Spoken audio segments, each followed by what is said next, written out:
भाई लेकिन जो भी कहो, एनपीसी इस टाइम पर दोनों ही इनिंग में अगर इस सिचुएशन तक पहुंचा है तो उसका मेजर रीजन जो है वो कुशल पटेल है। मतलब विकेट्स भी, रन्स भी, और आप पूरी पूरी टीम जो है वो 132 133 पर 9 विकेट गिर जा रही है आपकी टीम की, और एक खिलाड़ी लगातार रन्स बना रहा है। हालांकि it's a good news for Nepal fans, it's a very good news, क्योंकि बहुत टाइम से रन्स नहीं आ रहे थे। अब बैक टू बैक रन्स आ रहे हैं, परफॉर्मेंस आ रही है। जब विकेट आ रही थी तो हम रन्स का वेट कर रहे थे कि भाई रन्स आए उसके साथ विकेट आए तो ज्यादा मजा आएगा। खैर, विल टॉक अबाउट कुशल पटेल, हम बात करेंगे शाहब आलम के बारे में भी, बिकॉज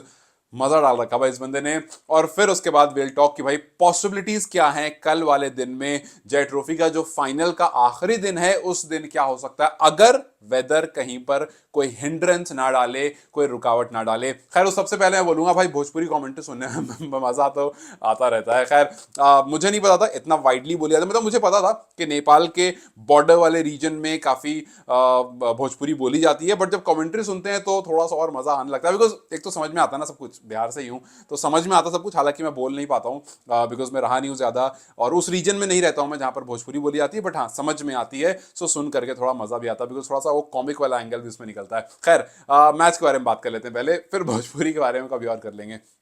अगर आप दोनों इनिंग देखो तो यार कुशल पटेल ने रन्स करे, बाकी कुछ खास रन किए नहीं। हालांकि अगर आप आर्मी, त्रिभुवन आर्मी क्लब की तरफ देखोगे तो उनके और रन्स आ सकते थे। 170 पर जो वो ऑल आउट हुए हैं उनके और रन्स आ सकते थे, बट मुझे लगा कहीं ना कहीं कि देवर थ्रोइंग विकेट्स, और शायद इसी वजह से वो 170 पर रुक गए। लेकिन वो सिचुएशन भी इसी वजह से आ पाई क्योंकि आपकी पहली इनिंग जो है उसमें आपने सिर्फ और सिर्फ 133 फॉर 9 डिक्लेयर कर दिया।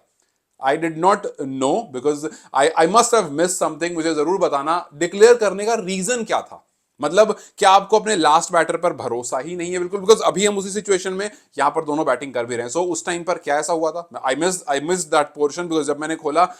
मैंने उसके पहले का देखा था, उसके बाद फिर मैंने बीच में मैंने देखा यार डिक्लेयर, मतलब आप क्यों डिक्लेयर करोगे जब आपको लगता है कि 5 रन ही सही, 10 रन ही सही, बट रीजन मेरे लिए अननोन है। अगर आपके लिए नोन है तो प्लीज मुझे बता देना कि एग्जैक्ट रीजन क्या था डिक्लेयर करने। खैर, कुशल पटेल की तरफ अगर आप देखोगे 51 run in the first inning, 45 run in the second inning. मुझे उनका जो सेकंड इनिंग वाला 45 था वो ज्यादा अच्छा लगा। उसमें सिंगल्स भी थे, हालांकि उस पहले वाले में भी थे, बट इसमें ज्यादा कंट्रोल्ड दिख रहे थे। सिंगल्स भी थे, डबल्स भी थे, और जो बुरी बॉल थी उसको पनिश भी कर रहे थे। सो ये लग रहा था कि हाँ भाई वो जो जिस तरह से आप नेट्स में खेलते हो ना, आप काफी कॉन्फिडेंट दिखते हो, उसी तरह से काफी कॉन्फिडेंट दिख रहे थे। और हालांकि कहने वाले मतलब ये बात भी है कि भैया आप इस कॉन्फिडेंस को या इस नंबर्स को लेकर के आगे कहां जाओगे? हमारे पास कोई नियर बाई कैलेंडर में कोई इंटरनेशनल मैचेस नहीं है, एंड अगर होते तो ज्यादा बेहतर होता। हालांकि 2025 का कैलेंडर अभी पूरी तरह से आया भी नहीं है, वहां पर हमें और क्लैरिटी मिल जाएगी, पता चल जाएगा कि किसके किसके कब कब मैचेस हैं। बट नियर अबाउट में एक पीएम कप है, तो वहां पर अगर आप इस फॉर्म को लेकर जाओगे बहुत अच्छा होगा, और उसके आगे और कंटिन्यू करोगे बहुत अच्छा होगा, बिकॉज पिछला वाला साल बड़ा खराब गया कुशल पटेल का। सो लेट्स जस्ट होप कि जिस तरह से 2025 को शुरू किया है in terms of runs, in terms of wickets, उसी तरह से वो कंटिन्यू हो। जिस तरह से आपको हैट्रिक भी मिल रही है, आखिरी की बॉल पे विकेट, फिर आपका अगला ओवर आता है वहां के शुरुआत में आपको wicket. So it's a good sign all together for Nepal cricket fans. यहां पर एनपीसी या फिर आप अलग से टीएससी की बात नहीं करोगे, ऑल टुगेदर अगर आप देखोगे। सो यस, फायदा तो हुआ है, लेकिन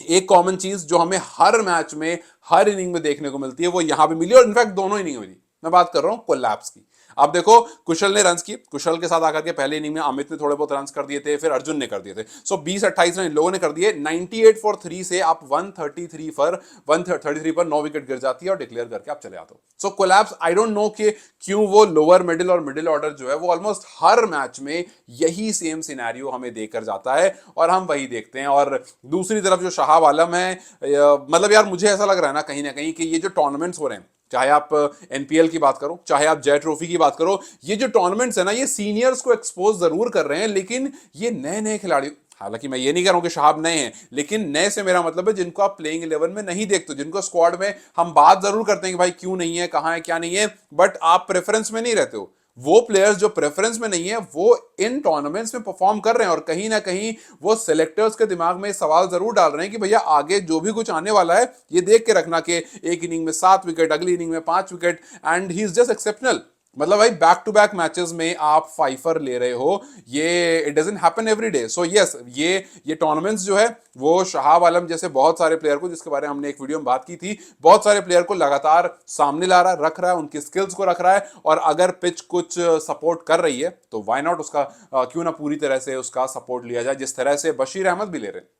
बशीर अहमद के बारे में हमने बात की थी कि भाई वो रन्स कर रहे थे, उन्होंने पहले भी रन्स किए थे, और वो विकेट्स थोड़े से मतलब बॉलिंग उस एफर्ट से ऐसा लग रहा था नहीं कर रहे थे। एंड जिस दिन हमने ये डिस्कस किया था कि यार बशीर अगर बॉलिंग से भी कुछ कमाल करने लगे तो मजा आ जाएगा, आप देखो 40 रन भी लगा दिए थे बोर्ड पर आज, और फाइफर भी उनका कंप्लीट हो गया, पिछली इनिंग में 1 विकेट, इस इनिंग में 4 विकेट। सो ये जो है ना कहीं ये जो बॉलर्स और बैटर्स जो नीचे से निकल कर आ रहे हैं या फिर जिनके बारे में बातें नहीं होती थी वो निकल कर आ रहे हैं, ये चीज बता रही है कि आगे आने वाले टाइम में आपके पास बेंच जो है वो अच्छी खासी है, प्लेयर्स जो है वो अच्छे खासे हैं, तो किसी ना किसी प्लेयर के लिए परेशानी जरूर आएगी अगर आपकी परफॉर्मेंस खराब होगी। प्लेयर्स हैं जो बैठे हैं, आई नो कि पीएम कप की तरफ भी हम सब बहुत देख रहे होंगे कि यार वहां पर कैसी परफॉर्मेंस आती है, वहां पर कौन कौन परफॉर्म करता है, जिसने एनपीएल में या फिर जिसने जय ट्रॉफी में अच्छे परफॉर्मेंस की है क्या वहां पर भी आती है, और अगर वो कंटिन्यू रहती है तो क्या टीम में भी जगह मिलती है या नहीं। जिस तरह से भीम शर्की को हम देख रहे हैं back to back half centuries लगा रहे हैं, यहां पर भी उन्होंने हाफ सेंचुरी लगाया, हालांकि वो गुलशन की उस टैक्टिक में फंस जरूर गए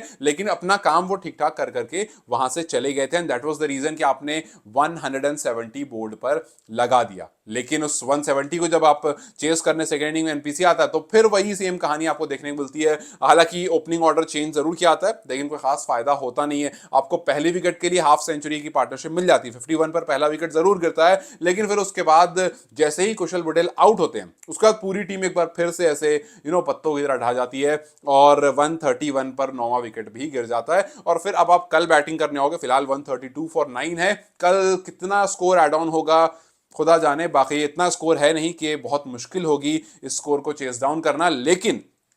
जस्ट बिकॉज पिच ऑफर कर रही है, जस्ट बिकॉज हमने लगातार कोलैप्स देखे, जस्ट बिकॉज हमने पहले मैच में भी, पहली इनिंग में भी, दूसरी इनिंग में भी एक कोलैप्स हमने देखा है जहां पर 5, 8, 0, 0, 1, 2 इस तरह के नंबर्स दिखने लगते हैं, अगर कुछ वैसा दिख गया तो एनपीसी के लिए फायदा हो जाएगा, बिकॉज एनपीसी ने दोनों इनिंग हमें दिखाया, दूसरी इनिंग में भी 79 फॉर 2 थे, कुशल पटेल के आउट होने के बाद पूरी टीम ने 53 रन मैक्सिमम एड ऑन किए हैं। सो यस, स्पिनर्स को फायदा मिल रहा है और हमारी नजर भी स्पिनर्स पर होगी बिकॉज आपको अच्छी टर्न मिल रही है, और उधर से भी बैटर्स जो हैं वो बहुत सारे रन्स कर नहीं रहे, और बैटर ना करने वालों की खैर लिस्ट निकालोगे तो लिस्ट तो बहुत लंबी निकल जाएगी, बिकॉज बहुत सारे ऐसे प्लेयर हैं, कप्तान है जो रन नहीं कर रहे हैं, आरिफ शेख हैं जो शादी करके आए थे, हमें लगा था भैया कुछ अच्छा लक लेकर आए होंगे, लेकिन लगता है कि अभी फिलहाल वो काम कर नहीं रहा है, और 0 और 5 इस तरह के ही हमें स्कोर देखने को मिल रहे हैं। सो 95 फिलहाल है, कितना और इसमें एड ऑन होता है और क्या हमें एक और कोलैप्स देखने को मिलता है, बिकॉज पिच जो है वो टर्न दे रही है, वो बाउंस दे रही है, और अगर टर्न और बाउंस दे रही है तो कुशल पटेल और सागर जाकल के की जिम्मेदारी होगी कि भैया आपने अब से पहले जो किया है उसको कंटिन्यू करके आओ, कुशल आप अच्छी टच में हो, अच्छे फॉर्म में, उसको यूज करो, और जिस तरह से आपको विकेट्स मिली हैं यहां पर भी आपको वो काम करना पड़ेगा, बिकॉज टोटल कितना जाएगा, बहुत बहुत कुछ करिश्मा हो जाए तो बहुत ज्यादा चला जाएगा, वरना हमने देखा अच्छा खासा आपका दिन शुरू हुआ था और आप भी कोलैप्स में हो गए। तो यहां पर अब देखना है, पहली चीज तो ऑब्वियसली ये कि भाई कितना टोटल मिलता है, और दूसरी चीज ये कि क्या हमें बॉलिंग कुशल पटेल और सागर जाकल की तरफ से कुछ बेहतरीन देखने को मिलती है और कोई अच्छी विकेट्स वगैरह आपको मिल जाती है और वहां से आप टीम को अपनी ये जय ट्रॉफी जो है वो जिता देते हो। खैर इस टाइम पर एनपीसी जो है वो बैकफुट पर है, हालांकि रन्स फाइनल डे पर चेस डाउन करना इतना आसान नहीं होता है, और कभी कभी 100 के आसपास वाला रन भी परेशान कर देता है, बट आई वुड से कि यार पॉजिटिविटी कहीं ना कहीं त्रिभुवनामी क्लब की तरफ जरूर होगी। खैर आपको क्या लगता है कौन जीतने वाला है, क्या हमें कल एक और कोलैप्स मिलेगा या फिर टीएसी इस टूर्नामेंट को जीत करके लेकर चली जाएगी? Do let in the comment section, till then you guys take care, I will see you very soon, bye bye.